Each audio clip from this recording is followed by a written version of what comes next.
It is the biggest economy in the world, but US politicians are running the country just can't get their act together, it seems. The President and Congress have failed to agree on how to control the budget, so $85 billion worth of automatic spending cuts are coming into force. And it's going to cost the American public, could even affect other economies around the world.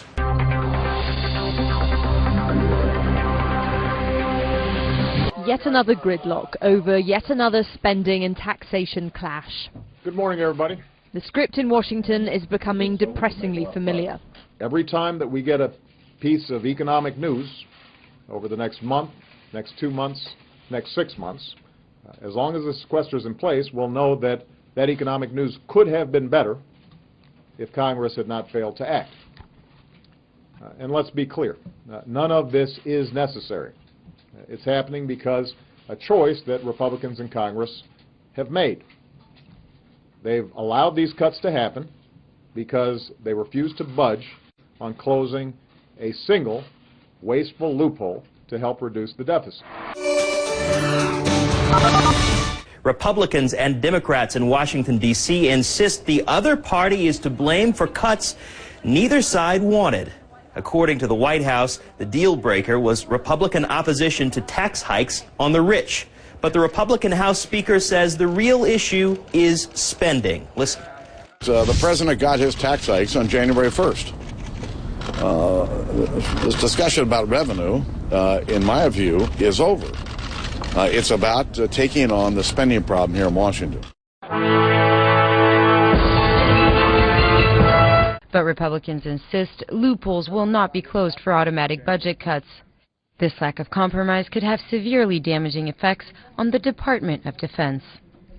Over the past 2 months, DOD has begun to see the effects and consequences of that uncertainty.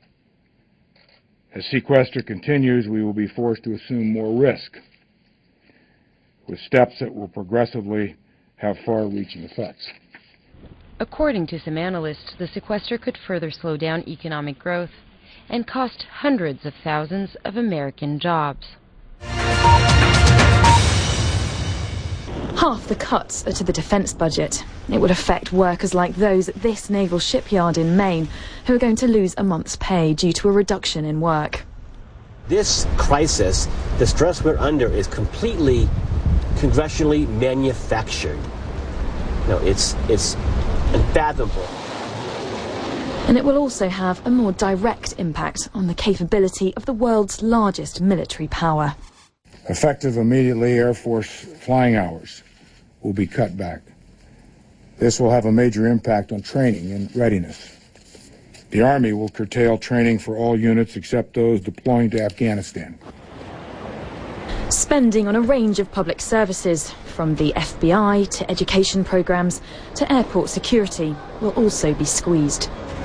These New Yorkers are bracing themselves. It's just ridiculous that, Congress and the president can't get along, and it's just every so often we have to go through this, and it's just not fair to the people. Had this happened a bit too many times during the presidency. I feel like we're not getting anything done. I don't know. It's a bit ridiculous. The cuts will come into effect over the next 7 months. They can be stopped if the two parties in Congress can agree on an alternative plan. But any sign of compromise still seems a long way off.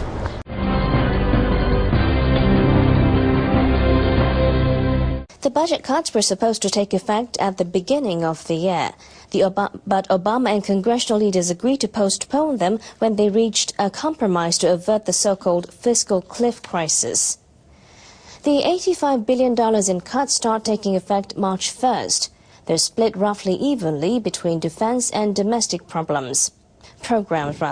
White House officials say the impact might not be immediately felt, but they warn airport security lines could get longer and education and social welfare services could be affected. Members of Congress still need to pass a budget bill for fiscal 2013. They are required to act before the end of the month to prevent a partial government shutdown.